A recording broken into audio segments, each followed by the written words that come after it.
Dunque, prima di entrare in merito al decreto legge su cui il Senato è chiamato a votare, vorrei ricordare ai parlamentari una dichiarazione di principi che è nota come il Codice di Norimberga.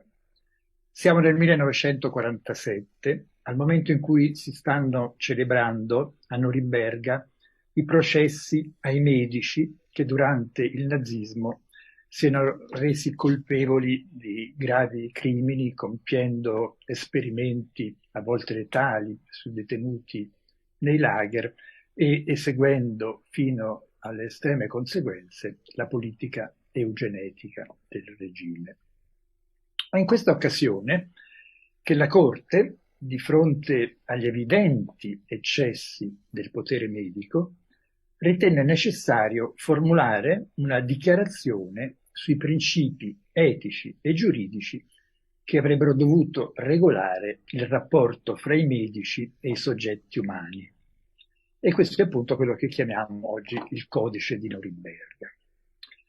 La dichiarazione esordisce affermando che in questo rapporto il consenso volontario del soggetto umano è assolutamente essenziale e che questo consenso deve essere esercitato liberamente, cioè, cito le parole del codice, senza l'intervento di qualsiasi elemento di forzatura, inganno, costrizione, esagerazione o altra ulteriore forma di obbligo e coercizione.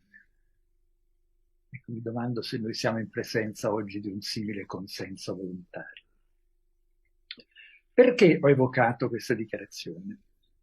Perché credo che oggi sia più che mai necessario comprendere che medicina e politica devono essere chiaramente distinte e che ragioni scientifiche non possono essere evocate per giustificare provvedimenti che sono per loro natura necessariamente politici. Penso, rivolgo poi ai senatori, però penso che dovrebbe farvi riflettere il fatto che il primo esempio di una legislazione in cui uno Stato interviene in modo obbligatorio sulla salute dei cittadini, ebbene questo esempio è la legge sulla protezione del popolo tedesco dalle malattie ereditarie che Hitler fece approvare nel 1933 appena salito al governo. Questa legge portò alla formazione di speciali commissioni mediche che decisero la sterilizzazione forzata di 400.000 persone.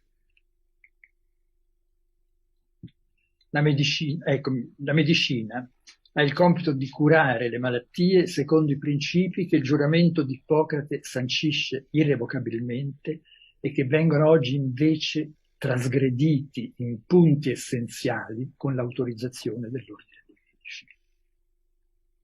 Ecco, pensate, se stringendo un patto che necessariamente è ambiguo e indeterminato con i governi, la medicina si pone surrettiziamente in posizione di legislatore, non soltanto questo non giova alla salute degli individui, ma può condurre, e di fatto sta conducendo, a limitazioni inaccettabili delle loro libertà, rispetto alle quali le ragioni mediche offrono il pretesto ideale per un controllo senza precedenti della vita.